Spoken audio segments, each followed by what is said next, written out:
Hey everybody, Shane here, and today I just wanted to take a few minutes, show off my Swiss cheese guitar, and explain how this is my Eddie Van Halen build. So I'm a big Van Halen fan, but I couldn't just do another Frankenstrat build because what Eddie was doing was not creating another carbon copy guitar, building something that was not available to him, and building something that was what he needed and what he wanted for what he did. So this is my Eddie Van Halen tribute guitar, in that it blends big parts of his build ethic and his style into a guitar that is still largely centered around my play preferences and what I wanted to get out of a guitar like this. Let me show you what I mean through specific features. Now, the biggest similarity is the reason behind it. This is Van Halen style DIY. Make something weird, make something that stands out, make something that is a one pickup workhorse that's going to do exactly what I need it to do. It's going to be a one-trick pony, but it's going to do that trick very well. On the other hand, the main and most obvious difference here is that this is, of course, a double cut Les Paul kind of shape as opposed to his usual Strat shaped bodies that he always preferred. This is pretty much just because I prefer this shape. I had this one already laying around. Everything that came off of this build is scrap bin parts. I didn't buy anything for this. So this was the body I had around. This is a body shape I prefer over a Strat. Everything else about this guitar is pretty much inspired by the man himself. Now, all of these holes. I wanted to do something weird. I wanted to do something that would stand out. And I like really small and I like really light guitars. So drilling these holes actually took 2 pounds of material out of the body. I got to get a weight on it. I'll put up on the corner of the screen here how much that actually weighs in total, but it's nothing. It's a super light guitar. The body was a 4-pound body, and I took it down to 2 by taking all of these holes out of it. And I think it looks pretty cool. Also, I did double layered the pattern so that there's a little bit of a mesh going on in here. Well, the thing's a dream to carry around. It weighs nothing. It's super comfortable to play. It still doesn't really have a neck dive problem, luckily. But, you know, the holes really, they do more than look cool. They do more than just drop weight.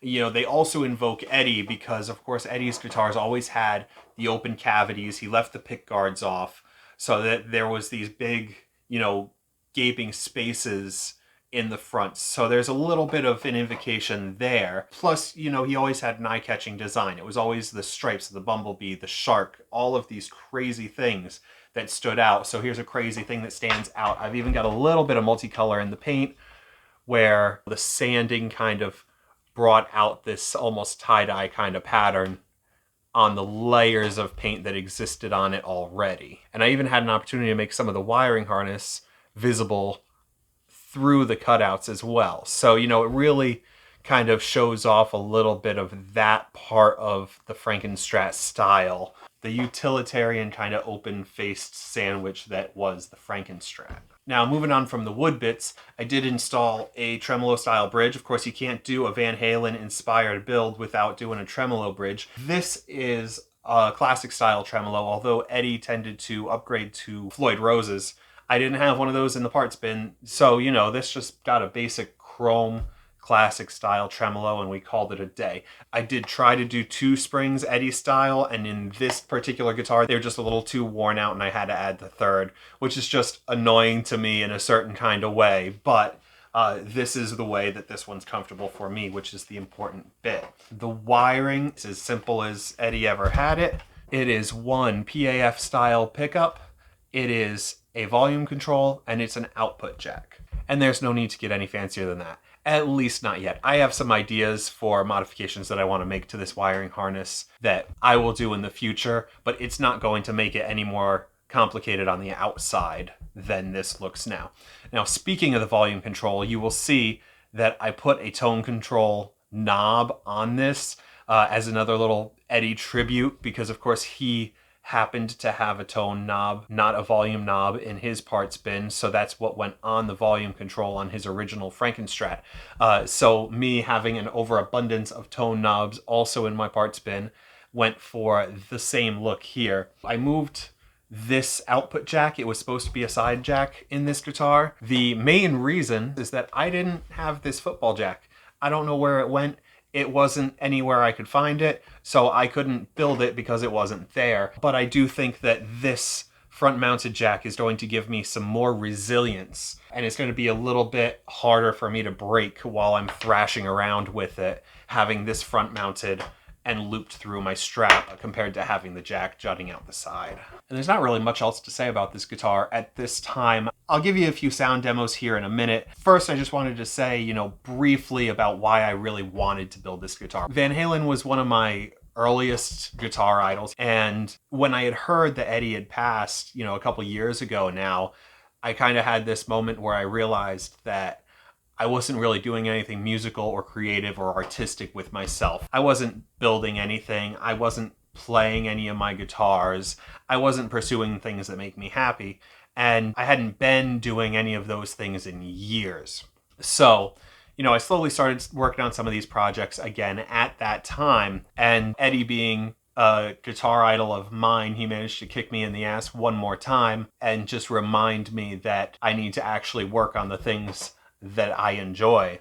So it was a big motivator in getting me involved in doing all of this again, in me starting the channel, starting my Instagram, starting to finish all of my projects like that. I've got another Van Halen inspired build in the works right now, just the parts gathering stage, but it is an oddball effects pedal that I plan on building in the future, and I'll show you guys that later on. But for now, let's show you some sound demos on this guitar.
Hope you liked what you heard, what you saw. Stick around and we'll show you some more stuff. I've got another video coming up at some point about modifying this one further. I've got another video coming up about adding output jacks to small practice amps to plug them into larger cabs. I bought myself a 412 and I'm going to do progressively smaller amps and see how little it takes to drive a 412. So far, I've got it down to about 10 watts driving it. I don't happen to have a 5-watt amp handy right now. Actually, I do. I'm testing that today. We'll see you around.